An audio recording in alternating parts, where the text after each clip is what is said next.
Nous formons la prochaine génération pour relever les défis stratégiques de demain. Nous sommes dédiés à comprendre pour mieux agir.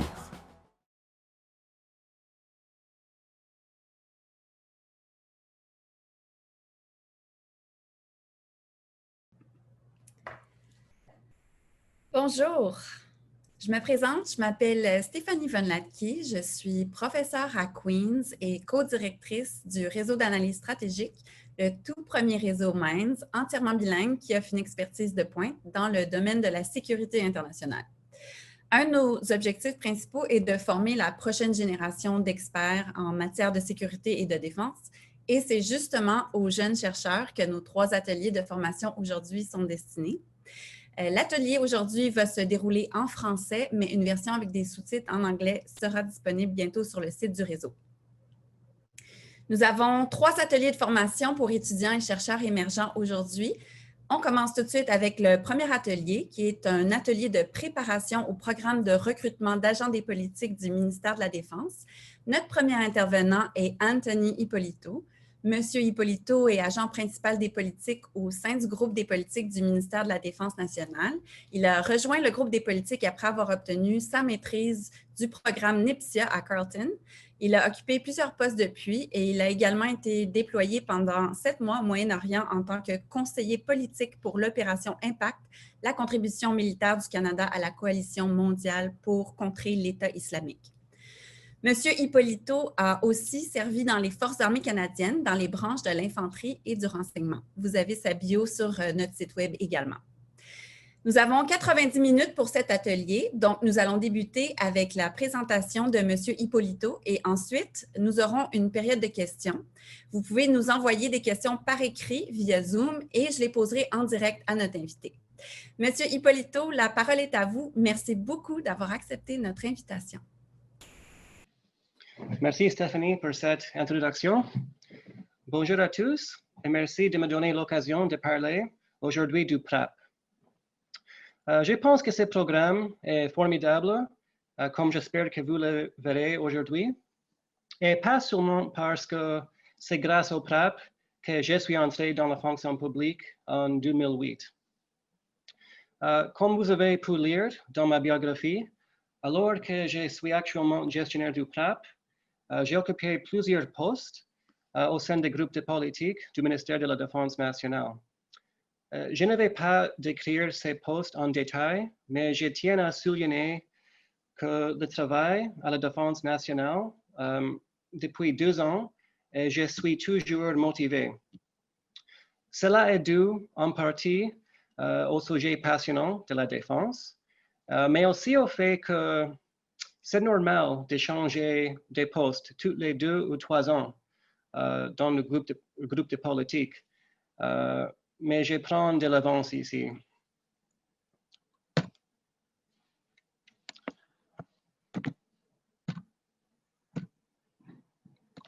Bon. Le PRAP existe depuis 33 ans et nous espérons qu'il durera encore longtemps. Mais qu'est-ce que c'est vraiment le PRAP, le programme de recrutement d'agents des politiques? C'est un programme de perfectionnement de 3 ans destiné à former des agents de politique qualifiés. Au niveau d'entrée, EC2, au niveau de travail, EC5. Depuis sa création, il a permis le recrutement de plus de 220 personnes talentueuses. De nombreux anciens recrues occupent maintenant des postes d'agents de politique très hauts. Aussi, nous avons beaucoup de dirigeants à l'échelle de la Défense nationale et ailleurs au gouvernement du Canada. Nous offrons un plan de formation vraiment complet. La formation est offerte par une combinaison de cours en classe et en ligne, d'occasions d'apprentissage à l'interne, aussi des possibilités de mentorat et des projets spéciaux et des affectations spéciales. Tout cela s'ajoute, bien sûr, à l'apprentissage sur le terrain. dans le groupe de politique.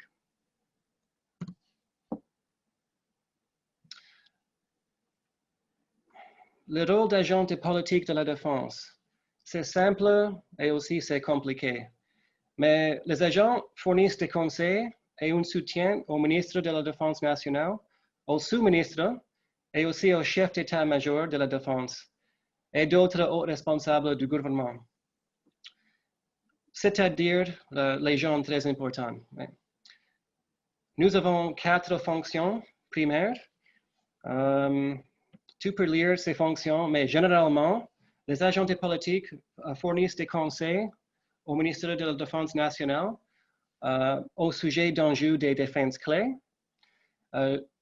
Nous gérons des relations bilatérales et multilatérales avec nos alliés et partenaires.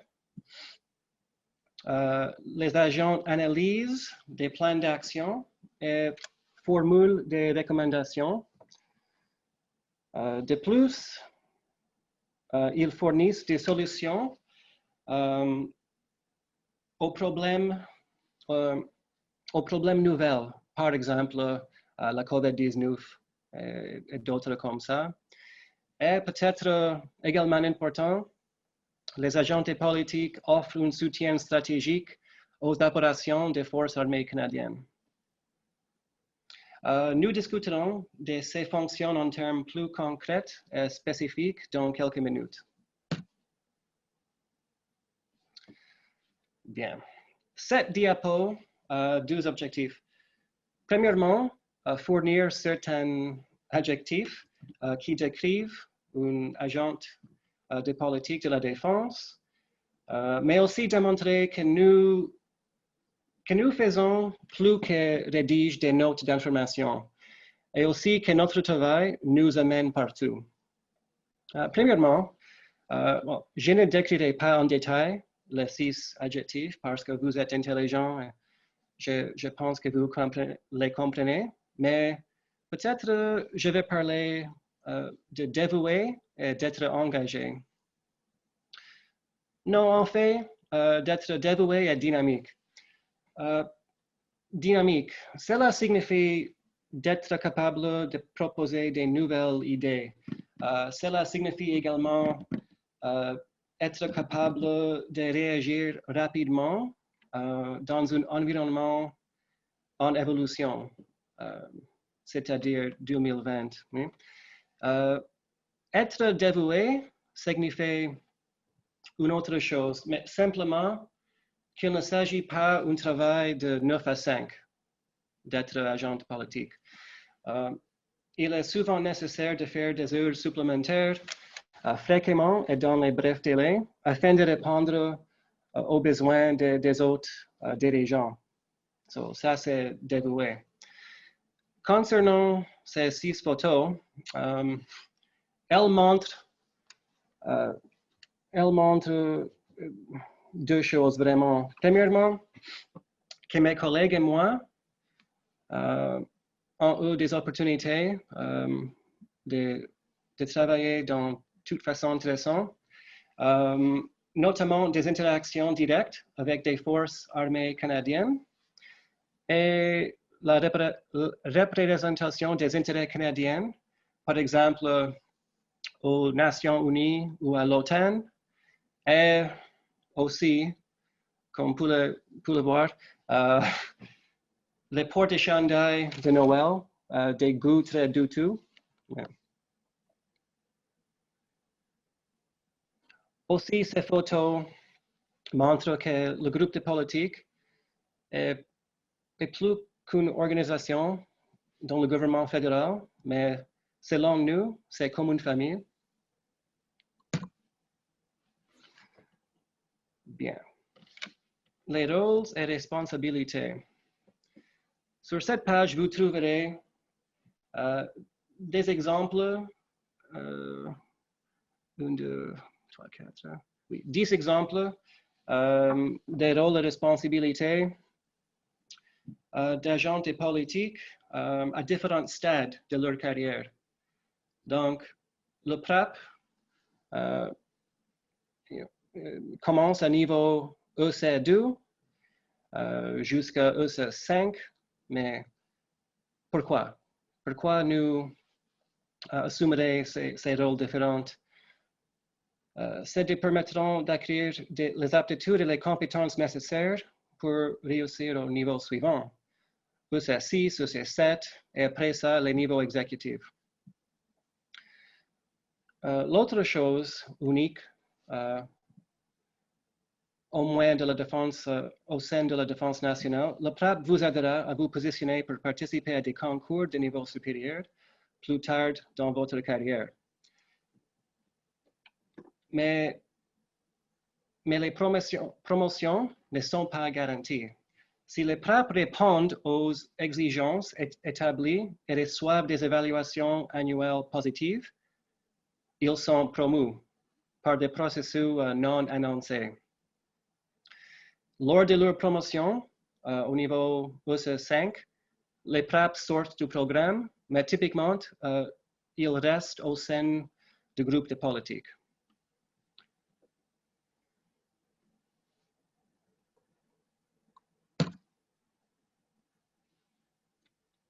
Et pourquoi le PRAP est sous-ministre agent politique? Pourquoi nous? Pourquoi pas une autre organisation? Selon moi, c'est simple. Premièrement, chaque rotation dure 12 mois et vous servirez dans des divisions différentes au sein des groupes de politique chaque année, pendant vos 3 premières années. Cette structure permet à chaque membre de mener à bien différentes tâches et d'être exposé à différents sujets. Et l'objectif est qu'après 3 ans, vous soyez considéré comme un agent ou agente de politique complète. Mais en plus de vos 3 rotations, le PRAP vous offre une formation approfondie pour vous aider à réussir votre parcours de perfectionnement. Cette formation inclut la formation en seconde langue, quand nécessaire, seulement anglais ou français, pas les autres langues. Une semaine d'orientation dès que vous rejoignez le groupe de politique. Un programme de mentorat dans lequel vous serez jumelé avec un membre plus expérimenté qui pourra vous conseiller sur de nombreuses questions. Quoi d'autre? Oui, tous les membres de PRAP effectuent une tournée des bases de forces armées canadiennes pendant la première année du programme pour se familiariser avec la Marine royale canadienne, l'armée canadienne et l'aviation royale canadienne. Cette tournée leur permet vraiment d'en apprendre plus au sujet des enjeux opérationnels, de l'équipement des forces armées canadiennes et aussi de la vie dans diverses unités militaires à l'extérieur d'Ottawa. Mais malheureusement, en 2020, la COVID a annulé la tournée des bases, mais nous essayerons de le faire l'année prochaine. De plus, nous offrons un programme de cours professionnel qui comprend, par exemple, les cours suivants: plan stratégique, compétences analytiques, rédaction des textes destinés aux hauts fonctionnaires, compétences en négociation, éthique, compétences en matière de leadership et beaucoup d'autres. Mais pourquoi la défense nationale ou le gouvernement du Canada? Comme la défense nationale a un budget de 24 milliards de dollars et que nos activités font souvent l'objet d'un examen minutieux par les médias, le public et les partis d'opposition, vous travaillerez souvent sur des questions très importantes, même au cours de votre première année au travail. Les PRAP ne sont pas comme les stagiaires qui font des tâches vraiment banales. Non, nous n'avons pas assez d'employés pour donner les PrEP des tâches banales. Des EC2 ont reçu des tâches qui pourraient être considérées très importantes. OK, par exemple, un bon exemple, l'achat de navires pour la marine ou d'avions de chasse pour la force aérienne, ou sur le rôle des forces armées canadiennes dans l'atténuation de l'impact du COVID. Ce sont des dossiers.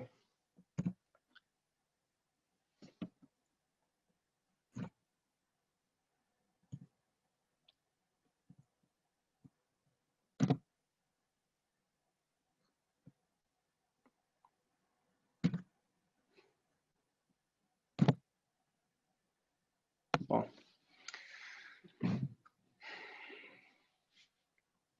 Ah oui.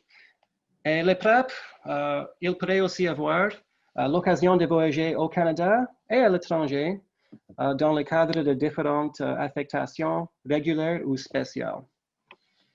Pour les agents plus expérimentés, par exemple, il est possible de postuler pour des affectations de 2 à 3 ans dans les villes comme Washington, New York, Bruxelles et Riga, Latvia.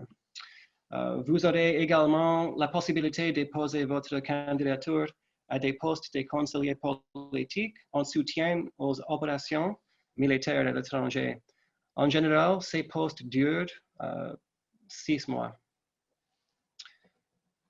Cependant, même en tant que membre du PrEP, vous aurez la possibilité de voyager dans le monde entier, nonobstant le COVID, et pour soutenir les priorités de la défense et pour soutenir les hauts fonctionnaires et les dirigeants. La défense nationale est très vaste. Il existe de nombreuses possibilités d'essayer quelque chose de nouveau dans votre carrière. Mais si jamais la défense nationale ne vous convient pas, alors il y a quelque chose, c'est certain, pour tout le monde au sein du gouvernement du Canada. Et lorsque vous deviendrez un employé à temps plein au PORP, vous serez à l'intérieur et pourrez envisager de nombreuses possibilités de carrières différentes au sein du gouvernement du Canada. Notre système de rémunération et d'avantages sociaux est généralement bien compris.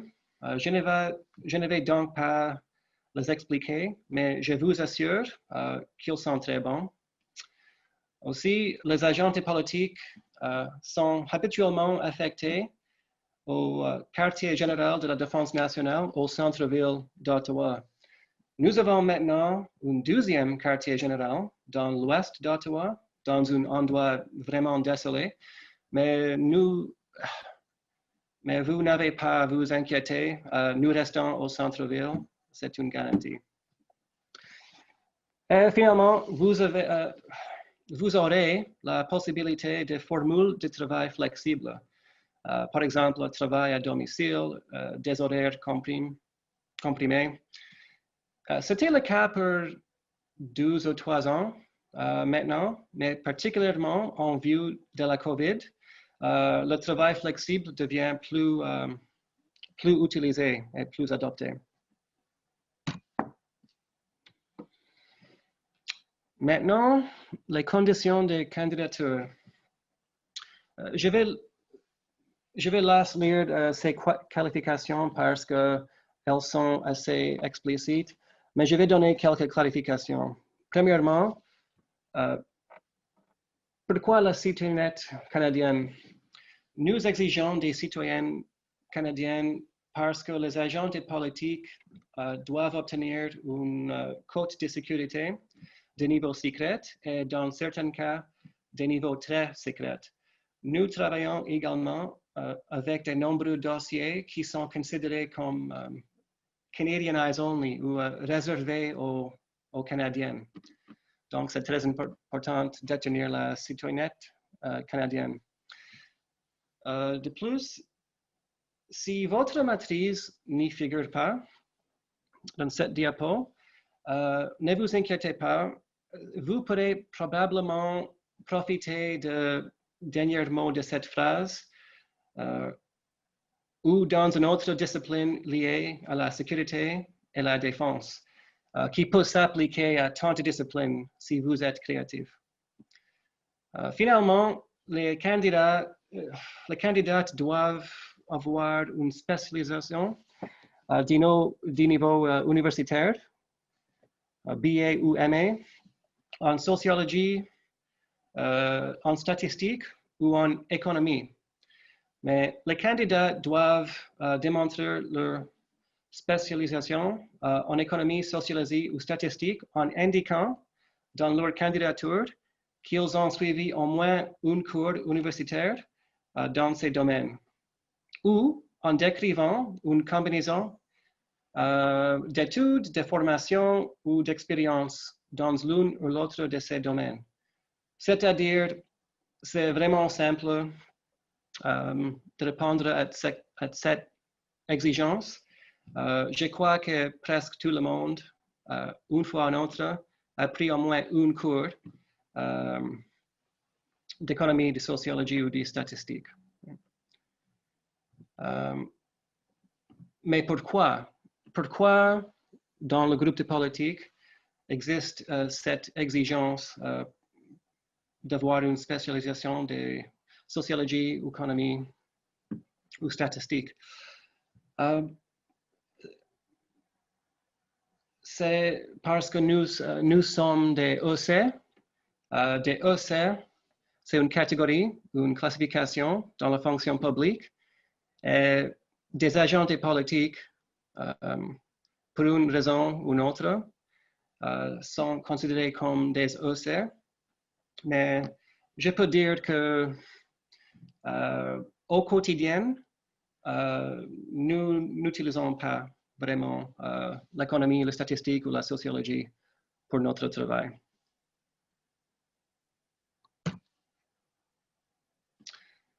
Les étapes du concours.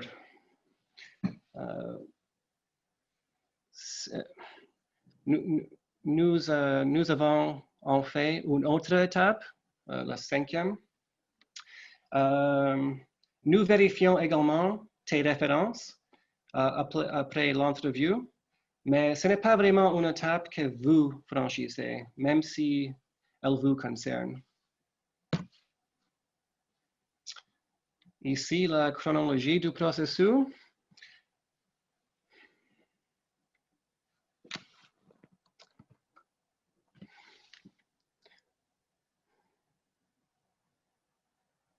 Mais c'est assez explicite. Mais du début à la fin, ce processus prend environ 10 mois. C'est pour cette raison que les personnes qui réussissent veulent généralement faire carrière dans le domaine de la défense et de la sécurité, et pas nécessairement seulement un emploi dans la fonction publique. Ce n'est pas un processus facile, donc typiquement, les candidats sérieux, seulement les candidats sérieux soumettent leur candidature. Si vous n'avez jamais vu le site web d'emploi GEC, voici une capture d'écran pour que vous sachiez à quoi vous attendre. Lorsque nous lancerons le concours dans quelques mois, je pense novembre, vous pourrez rechercher manuellement agent de politique sur emploi GEC, ou vous pourrez suivre le lien pour postuler à partir de notre site web, le site du PRAP. Maintenant, des conseils et astuces. Cette candidature, honnêtement, n'est pas compliquée, mais elle peut prendre quelques heures à remplir, donc gérez votre temps. Le prochain élément n'est pas très important pour la candidature, mais beaucoup plus important pour l'entrevue, la méthode START. C'est pourquoi je vais parler bientôt sur ces points. nous savons que vous allez probablement postuler à de nombreux emplois. C'est bon, c'est juste, mais les différentes candidatures demandent des choses différentes. Alors, essayez d'adapter votre candidature au PRAP, à cette candidature. Finalement, nous ne voulons pas avoir à deviner si vous remplissez les conditions requises.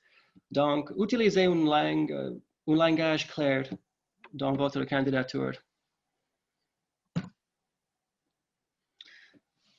L'examen des connaissances. L'examen peut durer jusqu'à 40 heures. Et bien que vous disposiez de 10 jours pour le passer, la gestion du temps est très importante, évidemment. Respectez le nombre de mots pour chaque réponse, c'est-à-dire lisez attentivement les instructions et les questions. Si vous ne pouvez pas lire attentivement les instructions ici, ça pose des questions pour le futur au sein du groupe de politique. Oui? Si les informations que vous utilisez dans une réponse ne peuvent être considérées comme connaissances communes, vous devez indiquer où vous avez trouvé ces informations. Chaque année, honnêtement, au moins un tiers des candidats échouent pour cause de plagiat.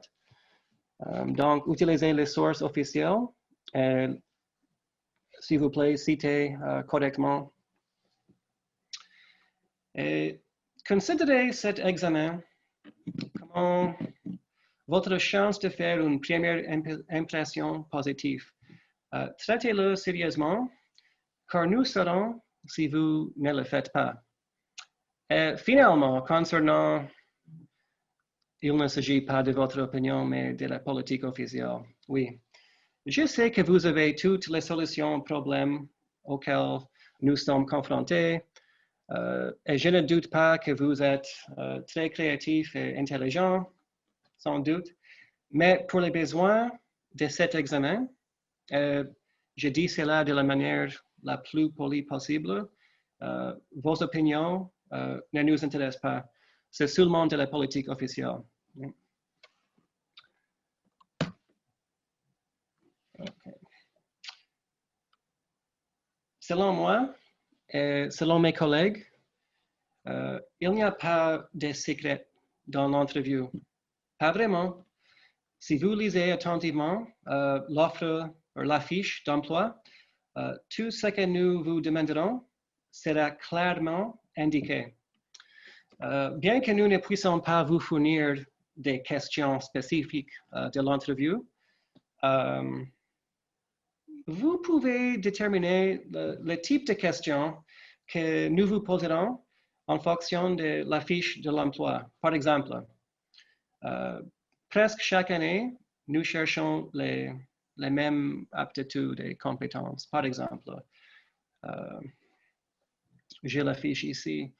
Les candidats doivent aussi avoir la capacité de communiquer efficacement de vive voix, de communiquer efficacement par écrit, de travailler en équipe, par exemple, d'établir un réseau professionnel. Et aussi, nous cherchons les qualités personnelles comme poursuite de l'excellence ou le jugement, valeur et éthique, leadership, parmi d'autres. Et maintenant, il est temps de relever le plus grande arme, peut-être c'est un bon mot, le plus grande arme pour assurer votre succès dans l'entrevue, la méthode, situation, action, résultat. Et seulement pour le PRAP, mais presque tous les concours du gouvernement du Canada, parce que cette méthode nous donne dans seulement 45 ou 60 minutes une très bonne un très bon sens des compétences et des aptitudes des candidats. Spécifiquement, si vous pensez à ça comme un hamburger, alors situation est le pain du bas, action est la grande partie au milieu, le triple patty, Wendy's hamburger, et résultat est le pain de haut. Donc, situation, action, résultat. La situation et le résultat ne doivent constituer qu'une petite partie de votre réponse. Nous voulons tout savoir sur les actions que vous avez entreprises dans une situation. So, on peut prendre 45 secondes, 60 secondes pour parler d'une situation, peut-être 4 à 6 minutes pour parler des actions que vous avez prises. Et enfin, peut-être une autre 45 secondes ou une minute pour parler du résultat de la situation. Une question pourrait donc vous demander de décrire une période où vous avez dû faire preuve de discernement pour résoudre une situation difficile. C'est une question générale et nous la utilisons plusieurs fois. Et si vous n'avez jamais été dans ce genre de situation dans votre vie, vous pourriez alors nous dire comment vous résoudriez la situation si vous y étiez. Donc, ce n'est pas nécessaire d'avoir vécu les exemples. Si vous êtes capable de nous expliquer la façon dont vous gérez une situation, hypothèque, ça marche pour nous. Et pour le test écrit, mais honnêtement, n'est pas censé être difficile. Vous avez 90 minutes pour écrire sur un sujet qui nous semble simple, mais c'est une opinion. Et nous ne soucions pas du contenu, mais seulement de la qualité de votre écriture. Pour le test écrit, c'est simple. Utilisez les 90 minutes pour revoir votre réponse. Nous avons plusieurs exemples des candidats qui ont fini dans 40 minutes, 45 minutes, mais ils échouent parce que ils n'ont pas pris le temps pour revoir leur réponse. Si vous avez toutes les 90 minutes, pourquoi pas les utiliser, oui? Et finalement, si vous avez des questions ou si vous avez des questions plus spécifiques, notre site web, il a beaucoup plus d'informations que cette présentation, mais pour des questions qui sont bizarres ou vraiment uniques, tu peux envoyer nous un courriel à porkprep@forces.gc.ca. C'est une inbox positionnelle